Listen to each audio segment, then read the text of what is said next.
by Prolife O&G Clinic on do's and don'ts of pregnancy.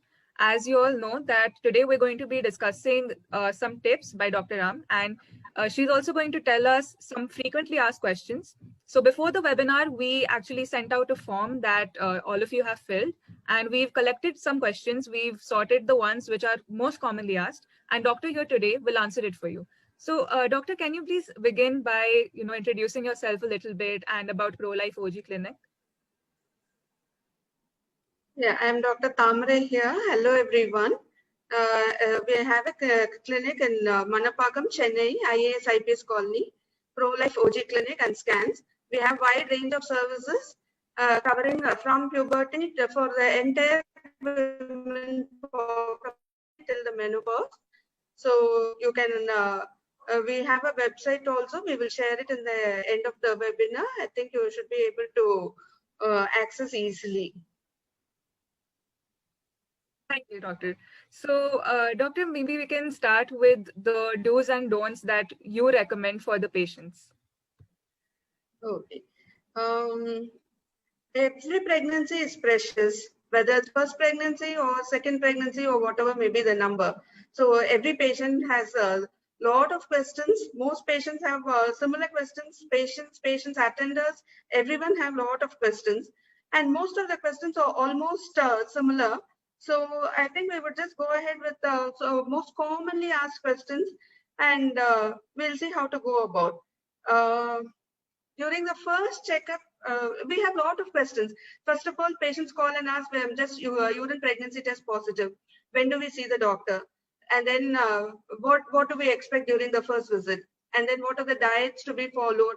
Should we do this? Should we not do this? And once your pregnancy is positive, you have multiple advices coming from all the sources, from your relatives, friends, Google, Dr. Google, all possible network, everywhere you get lot of information, do this, don't do this. So we'll just go ahead with some basic questions what we'll be having. So first thing is when you become urine pregnancy test positive, the first change, that is what happens. So when you do that, the next question arises, when do you have to see the doctor? So as early as possible, because there are a lot of vitamin tablets to be started, and a thorough history. During your first checkup, we would need a thorough history, your family background, and then we would know about your previous periods, dates, and things like that, so that we know how many weeks you would be pregnant and so on. And during the first checkup, so I expect a little bit more time to be spent with the doctor to know the entire history, examination, and then to know all the advices to be given, to be followed, and everything, and the medicines to be done, and scheduling for your scans and your further visits. So that would be the first part of the checkup. The next would be like the questions would be like diet. The most questions, maximum number of questions are asked because of diet. See, the main thing is it is not to overeat. Do not overeat, and then it's not necessary to eat for two, as everyone around you will tell you. But the goal is to maintain a nutritious diet and to avoid all certain unnecessary stuff. The main, I'm not a dietitian to give you so many calories. You just eat particular number of calories, so many bowls and things like that. But the most important thing is that you have a nutritious and a balanced diet, and then at least to have a regular meals. First of all, regular meals. Now with most people working from home, the work hours are like very haphazard. They start off somewhere in between 11 o'clock, 12 o'clock in the afternoon, and then it goes on till 11, 12 in the night. So most people wake up late in the morning, skip breakfast, skip multiple meals, and then combine meals and have it together. So at least when you're pregnant, you need a little bit of lifestyle modifications. Do not skip breakfast. Do not overeat. Do not keep too many long hours gap in between. Do not fast for too long. Try to keep regular meals, and then a balanced and nutritious diet, including at least 2 vegetables per day and 1 fruit per day, and include more of milk and dairy products and whole grains. Try to avoid fatty food, oily food, especially junk food and Pepsi, Coke, and all the soft drinks. So these are the main things to be done. There's nothing like you need to take some extra precautions and things like that, but try to keep regular meals at regular intervals and a nutritious diet. Any home cooked food, veg or non-veg, should be fine as long as it is not very spicy, not very oily. So that's about diet. When you ask questions, maybe I should be able to explain a little bit more about it. Next is exercise. If you've already been doing some exercise before, you can continue doing the exercise as much as possible, whichever is feasible. Do not try to overstrain, but it is definitely safe to do some mild stretching exercises. Except for some population who had some recurrent abortions, we would suggest not to exercise till further till we tell them when to start walking and things like that. But otherwise, most pregnant women should be able to do the regular exercise. And then, what are all the physical changes you would notice in the during the first early pregnancy? So physical changes will most of them would not be experienced. It may be the first pregnancy, so they don't know what to expect.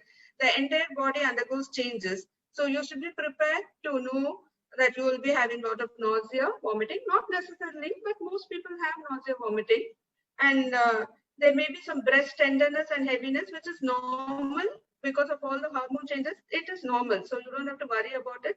There may be dizziness, then increased frequency of urination. As long as it's just mild increased frequency is okay. But if you have along with burning sensation, then we may have to do your urine test.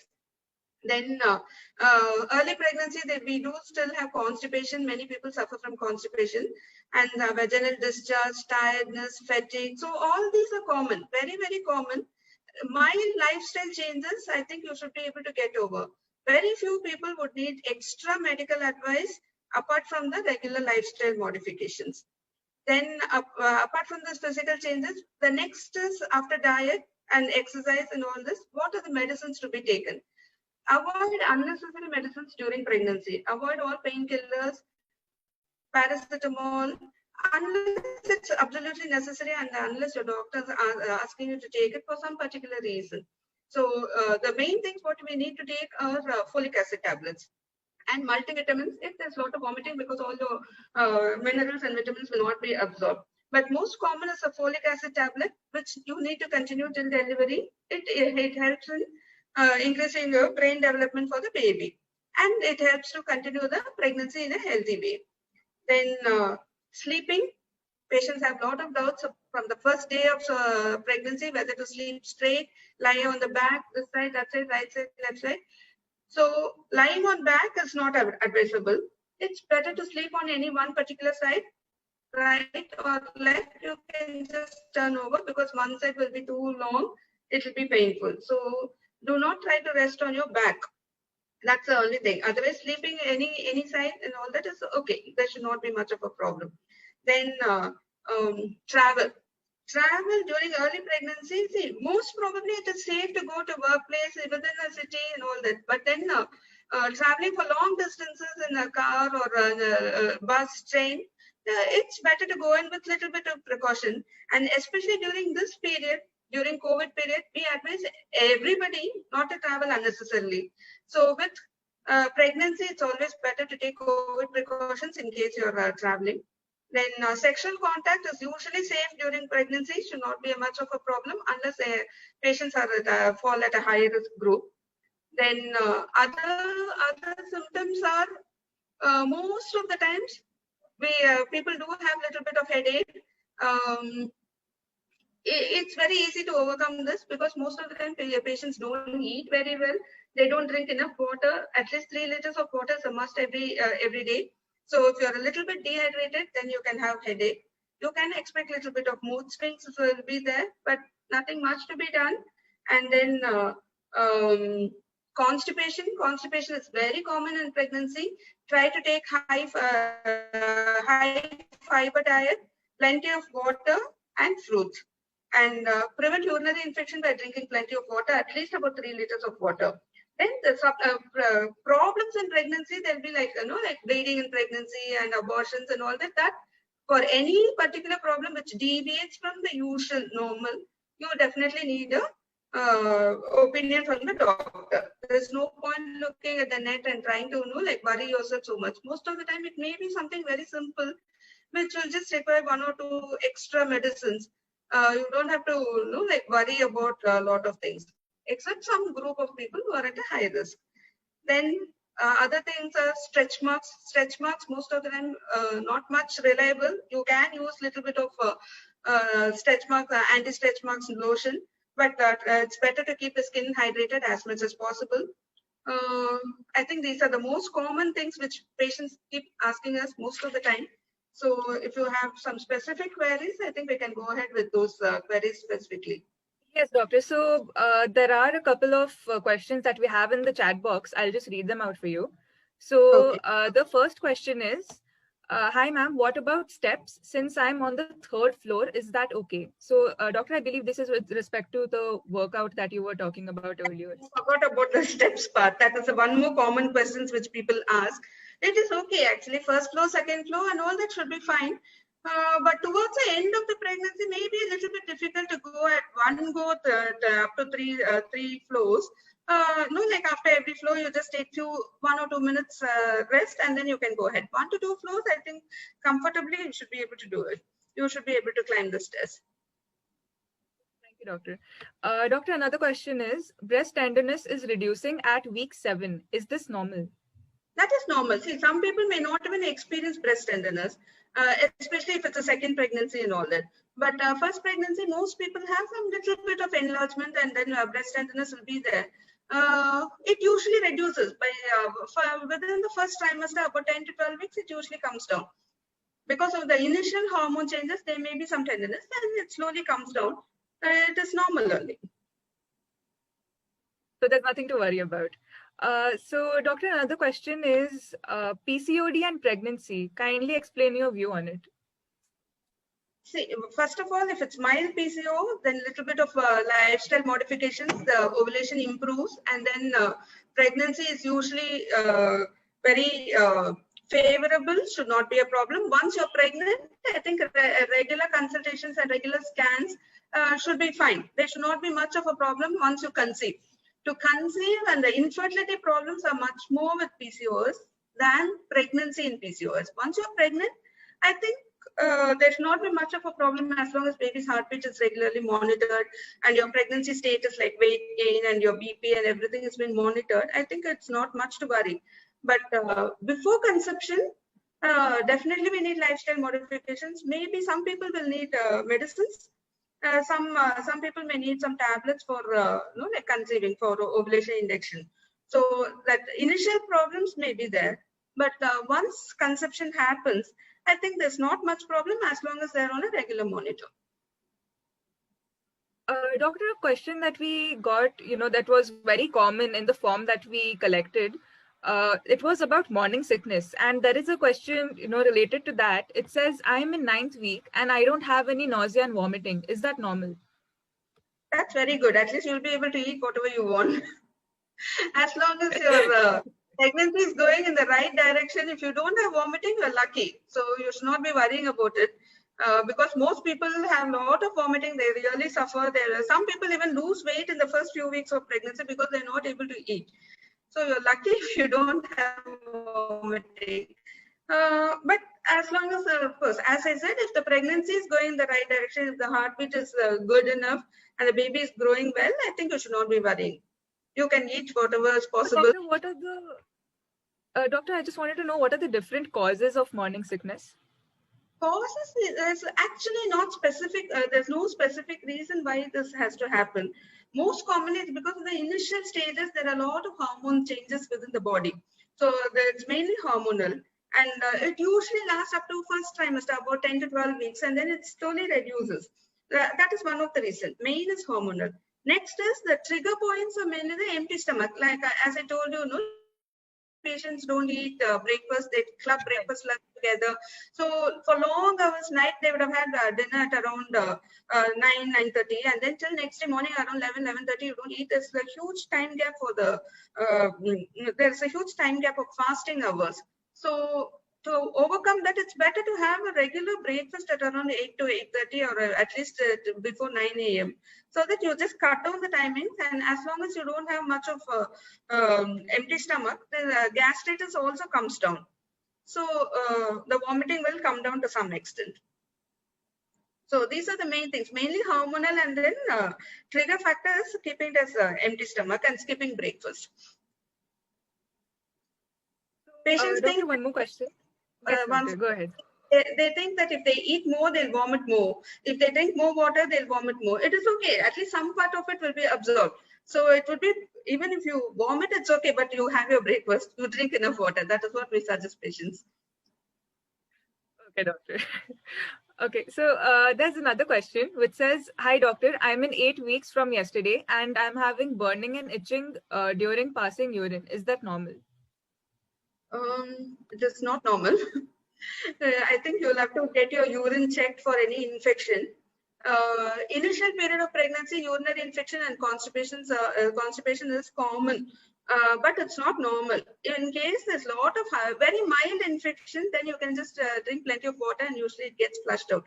But if the infection is towards the higher side, you may need one course of antibiotics, and you may need a little bit of vaginal wash to like keep the private parts clean and things like that. You will need, and if there's constipation along with urinary infection, definitely you'll need proper medicines to relieve the constipation. Doctor, one more question. Pain around belly button in week 10. What may be the causes? See, normal size of uterus is around 7 to 8 centimeters. So as the pregnancy advances, the uterus has to go on increasing in size. As it's increasing, there'll be some stretches and strains will be there along the ligaments. So some mild changes will be there, not around 10 week, but towards later, like 20 week, 24 week, and also there'll be some stretches will be there. So little bit of pain here and there, which is normal. But if there is severe pain, then we need to see if there's any other cause to the pain. Like in case there's any, if they're going in for early abortion or something like that, or if there's any severe gastritis which is causing pain. Because of severe vomiting, patients can have gastritis, and which may need admission if there's hyperemesis, hyper vomiting and all that. So they may need admission for, to relieve the pain and to relieve vomiting symptoms. So it's mild amount of pain here and there, I think it should be okay. That's not a problem. So, doctor, like you mentioned that in the early stages of pregnancy, there might be, some changes in the ligaments and the structure of the body. What are the other changes that one can expect and should expect during this time? Usually not much. Early pregnancy, all the mood changes and all that will be there, nausea, vomiting, they're most of the time tired and all that. Then later it gets better. Over the time, after about first trimester, about 10 to 12 weeks, it usually gets better. So the tiredness and fatigue and all, once you start eating well, it gets better. Apart from that, I think you should be aware about the weight gain. So every 4 weeks, most of the time we schedule a consultation every 4 weeks, monthly once. So during that time, preferable to have at least 2 to 3 kgs increase in weight gain. So overall pregnancy, about 10 to 12 kgs of weight gain is acceptable. Very less amount of weight gain will show that the baby is not growing very well. Or if overweight, some people, like most nowadays, most people are pampered kids. They don't know, they don't know, like patients, parents, and more so husband, they like protect them like in a small shell, cocoon like, and don't let them do any work, no exercise, nothing, and then they put on a lot of weight, about 15-20 kgs in over the pregnancy. Then later, after pregnancy, it becomes difficult to lose the weight. So they have to be aware of that part. Of course, we need to be thinking in terms of if they're overweight, we need to be thinking in terms of diabetes also. But it's better to do a little bit of stretching exercises, walking, whatever is feasible to be done. Any household work, instead of lifting heavy weights, any household work and all that, I think should be maintained. So apart from that, physical changes, not much, mainly the weight gain and regular increase in size of the abdomen.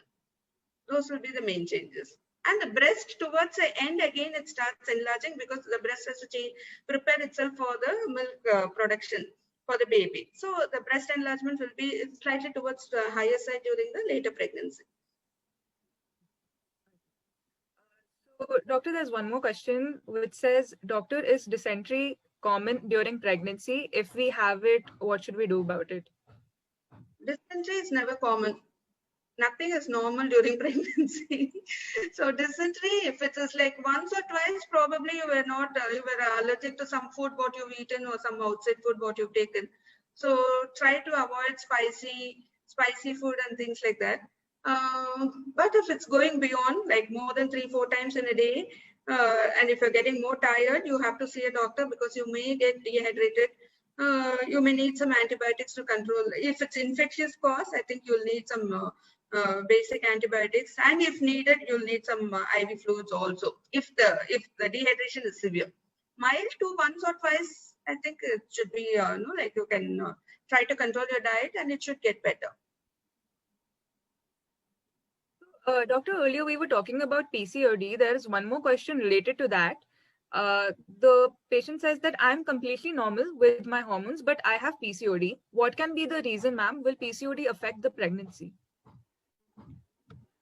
Hormone levels can still be normal, but the ovaries can still have multiple follicles like the PCOS. So as long as your hormone levels are okay, you have regular cycles, most of the time it does not affect the pregnancy. But to improve the PCOS status, I think you should have a little bit more of activity-based exercise. Like just walking alone may not be able to, keep up, because most people are young and they're planning for pregnancy. So a little bit more of activity-based exercise. It's not necessarily to lose weight or anything, but at least to keep yourself active, and then the ovulation improves better. It doesn't go worse. Because now with lockdown effect, most people are at home, not moving from one room to another room. So it is always like, almost 12 to 16 hours. It's most of the time in front of the computer, and not much of exercise activity. So that causes a lot of PCOS problems. Maybe a little bit more of activity. It is okay if you're not able to go to gym. It's not necessary you need some high expensive gym equipment. Just the regular. Now with YouTube, patients know what to check, what not to check, and so many things are available. So some basic home-based exercises, I think, should be enough. So, doctor, one more thing that, like you said that everything's available on YouTube, but I also think that there's a lot of misinformation. So it's best to consult doctors like you for the right information. Before consulting doctor, they always consult Google. Patients consult Google. That's a bad practice. Okay, doctor, there are many questions. I feel like you might have to take some of them up in your clinic later, but I'll just try to cover as many as possible. So there's one more that says, during sleep, unknowingly sleeping on my back for few minutes, will it cause any impact? Few minutes should not be a problem. Early pregnancy, few minutes should not be a problem. But towards late pregnancy, when your abdomen is getting bigger, you will not be able to lie on your back. It's not comfortable, no? So towards late pregnancy, it's definitely not advised. Few minutes, like lying flat and then lying on back, just for a few minutes, I think should be, without your knowledge, if you sleep, I think it's okay. Doctor, again, another question related to the diet, like we were talking about earlier. So there is a question about papaya. Is it something that, let's say, facilitates abortion? Some papers, some research papers say papaya and pineapple, they have few enzymes which activate some bleeding, and then abortion can be started. But then there's no specific scientific data as such, because in so many countries they have mixed fruits and all that, which still contains papaya. But there are some research papers which say that there are some enzymes which help in triggering the bleeding. So when we know that there's some problem, it's better to avoid it. There are so many wide range of fruits available. So for 9 months when you're pregnant, it's better to avoid some things which, which may be doubtful cause of abortion. Or maybe it has a lot of vitamin A, it will help in the pregnancy to grow well also. But then when there is a small hitch that there may be some adverse effect, then it's better to avoid for a few months. There are other so many other fruits which you can still consume. Doctor, along the same lines, what diet should be followed during the last few months of pregnancy? Same diet. Try now to especially towards the last few weeks, the abdomen will be too full. There'll be a lot of burping and gastritis will be there because baby almost presses on the stomach, so there'll be a lot of reflex gastritis will be there. So it's better to avoid late night foods, and then preferable to go for a small walk post dinner, so that your it gets digested better, and no spicy, no oily food. So the usual regular healthy diet should be followed even during the late pregnancy. But if you have a lot of gastritis, try to have a little bit earlier dinner, around 7:38, and then just before going to sleep, maybe you can have a glass of milk or fruits or something like that. Otherwise, the regular healthy food only, nothing, no different. It's Nothing like different. like the rainbow colors of food. So you include all colors of, like carrot, beetroot, green, orange, red, whatever is possible. You just include and use a balanced, nutritious diet.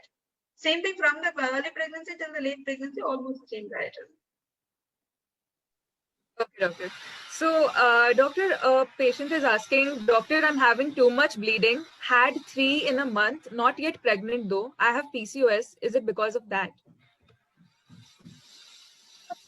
Maybe some irregular cycles will be there. Then in between periods, there are some intermenstrual spotting.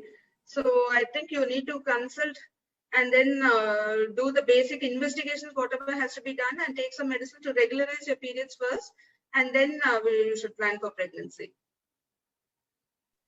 And doctor, one more question that people commonly ask, and it's been asked again in the chat box. When is the right time to visit the gynecologist? So after somebody tests positive, when should the person go for an ultrasound? And how many days after missed period can we confirm the pregnancy? The available pregnancy kits nowadays, most of the time within the missed periods, within 1 to 2 days of missed periods, I think you should be able to confirm the pregnancy. Most kits are quite, branded kits are quite valuable. That should not be a problem. Unless your periods are regular. If your periods are irregular, then pregnancy kit may not show immediately within the missed periods. If your regular cycles are around 28 to 30 days, first day, second day of missed periods, I think it should be positive. If the periods are irregular, then we'll have to wait for another 1 week, 10 days, depending on your period cycle. That is one thing. Next, if you're already not on any folic acid supplements, it's better to visit the doctor early, because early institution of folic acid will prevent all the neural tube defects in baby. And with all the whatever advice we've given, so all this diet and travel advice, everything can be given. We can schedule a scan. Scans I usually do around 6th week of pregnancy, so that we'll be able to see the confirmation. One, we'll be able to confirm the location of pregnancy. Next, we'll be able to see how many fetuses are there, and then we'll be able to see the heartbeat also. Very early pregnancy, even we may be or we may not be able to see the pregnancy sac, then it causes a lot of anxiety in patients, whether the pregnancy is not growing well and things like that. So we just give it a time. No need to do it immediately. The day you get positive, there's no point doing a pregnancy scan. We can wait till 6th week or 7th week, and then we can get the scan done. But you can visit the doctor earlier, so that get all the other advices and all the supplements and everything. But then for the scan alone, maybe the doctor will be able to tell you when to do the scan, depending on your period state. All right. And doctor, another question that we received was something about discharge. And there is another question here. I'm having brown discharge. Is that common at early stage? Brown discharge, sometimes it may be common, but still sometimes the brown discharge can just slowly set into bleeding. So it's better to do a scan and check that the baby's heartbeat is fine, fetus heartbeat is fine.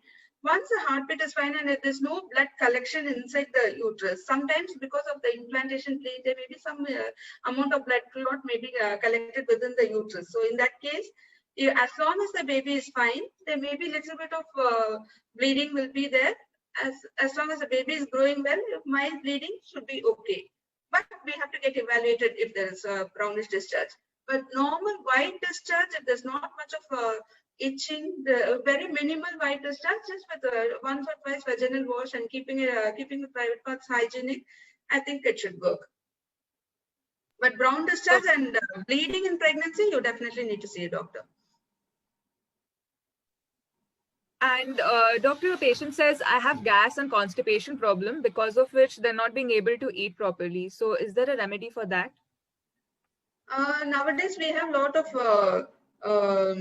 medicine, some chewable tablets, and then some liquids also. If there's a lot of constipation, as I said, drink plenty of water. That lifestyle changes are the most important for constipation and gas. Don't eat any spicy food, not very oily food, no, like all the fried stuff, pizza, burger, Pepsi, Coke. Try to avoid all these junk foods. And in spite of all this, if the constipation is not improving, then we have few chewable tablets, or we have few syrups and all that. So that we can suggest according to the type of constipation you have. Depending on the number of days you have and things like that, we'll be able to tell you how to take it. Right, doctor. And as you mentioned that it's not correct for the patient to, self-medicate. They should always consult the doctor especially before. In pregnancy, even otherwise, but especially in pregnancy, it's better not to self-medicate. And doctor, is it normal to have a bitter taste in the mouth? So this patient is 7 weeks pregnant and they constantly have a bad taste. It is possible. Well, there's nothing much we can do about it because they'll have a lot of vomiting sensation, nausea, bitter taste, everything is normal only. It will settle down. It's by 10 to 12 weeks, it usually settles down. The appetite starts improving. Then all this will settle down. Nothing to worry. And doctor, is it normal to have pubic bone pain in 18 weeks? Mild pain, maybe there, as I told you, there may be some ligament stretchings and all that. There can be some strain in the ligament. But if there is severe pain, we need to check for the cervical length, the mouth of the uterus. We need to see whether it's opening up or if it's shortening. So in that case, then we may need some extra stitch. A patient may need some admission, and then they may need a stitch to be, taken so that the mouth will not open up. So if it's severe pain, I think we have to evaluate first. If it's mild pain, I think it should be fine. And doctor, is knee pain also a part of the changes that a patient can expect? Because here we have a participant who complains of that. Usually not much of bony pain and all that. But if you've already had arthritis or if you're overweight, and then some people have all this SLE and rheumatoid arthritis previously, prior to pregnancy. In those cases, the arthritis will get exaggerated during pregnancy because of hormone changes and because of the weight, increase in weight, the arthritis can get exaggerated. But usually, otherwise, not much of bony pain. They don't, unless, like some people will have all this back pain and all that. That with a little bit of stretching exercises, it usually gets better. But bone, knee and elbow, all joint pains, I think usually not much. If it's there, then they need to be evaluated anyhow. And doctor, we often, talk about things like gestational diabetes, and there is a patient here who says that she's having high insulin resistance. Would it be affecting the pregnancy? High insulin resistance, they would have checked for insulin resistance because of PCOS probably. But once you're pregnant, then we go by your weight, increase in weight, and then we go by your sugar values like 3-month control HbA1c, your fasting sugars, and your ppbs initially. And then we have something called GTT, glucose tolerance test. So if there's any impairment in glucose tolerance test, like first hour impairment or mostly second 2 hours value, if it's more than 140, then you would need some medicines for that. Either medicines, or if it's really way too high, then we may have to start on insulin also. It depends on. And yes, sorry, doctor, go ahead. Yeah, that's what. It depends on the values of the glucose tolerance. Even though you had previously, if you had insulin resistance also, during pregnancy, we would go ahead with all this GCT, GTT and other sugar tests, and then we will decide on whether to go on for medications or to control with diet. I think we'll have to decide based on the values only. And I think, doctor, the same goes for PCOS, right? If somebody wants tips on how to conceive and they want to be prepared for it, but they have PCOS, so they should consult the doctor. And because I feel that is Yeah, something that would be definitely. very Like personalized. most people, around 40 to 50% of the PCOS patients, they do conceive naturally without any external medical support. Maybe with little bit of lifestyle modifications, they do conceive. But some people need some moderate amount of, like some small few medicines just to improve the ovulation. There are some people who have severe PCOS will need some further, like higher injections and then other procedures and things like that. But most people do conceive naturally, but with some minimal modifications in lifestyle alone. So I think I'll just take up one last question, doctor. Um, it says, is it okay to eat fruits and nuts, fruits, nuts, and seeds on an empty stomach in the morning at this stage? That should not be a problem. Fruits anytime, fruits okay, no problem. Fruits and nuts you can have no problem. Like nuts are all good snacks, like in between some people do have some night cramps also, like they have this hunger during this night around 2 o'clock, 3 o'clock. So we do advise patients to keep an orange or apple or something next to them. So in case they're very hungry at night, to have fruit. So that's okay. Anytime it's okay, no problem. Okay, this is the last question that I'm going to take. After which, I think, doctor, you can probably, speak to these patients at another time, and we'll be also be holding another webinar. So yes, like you can see in the chat box, there is a message. So after the webinar, we will share a special poster for all of the participants, which you can share and which you can use to avail a free consultation, like we had promised. So, doctor, the last question for today's session is there a relation between metformin, PCOD, and pregnancy? See, metformin, it reduces the insulin resistance. So the ovulation improves. So PCOS, there's a few causes for PCOS. Is one of the things hyperinsulinemia, and then there can be some insulin resistance may be there. So metformin reduces that insulin resistance, and then the ovulation improves. So usually what we do is once a patient on metformin conceives, we usually try to continue that. We don't stop it abruptly. We try to continue that till about 10 to 12 weeks, at least till 12 weeks, and then we slowly just take it off. So if they're conceived with metformin, it's good. So we'll just continue till 12 weeks. So that brings us to the end of today's webinar. Thank you so much, doctor, for spending your precious time with us. And thank you to all the participants for attending it and joining in on time. I hope this was useful. We will be sharing a feedback form. You can find the link in the chat box as well. And we will share it on WhatsApp too, where you can let us know your feedback. It will also help us to share the code with you, the special poster with you, which will enable you to avail the free consultation. Thank you. Thank you so much. I hope I was able to answer most of your Yes, questions. Thank yes, you. doctor, we picked all the questions. Thank you. Thank you so much. Thank you.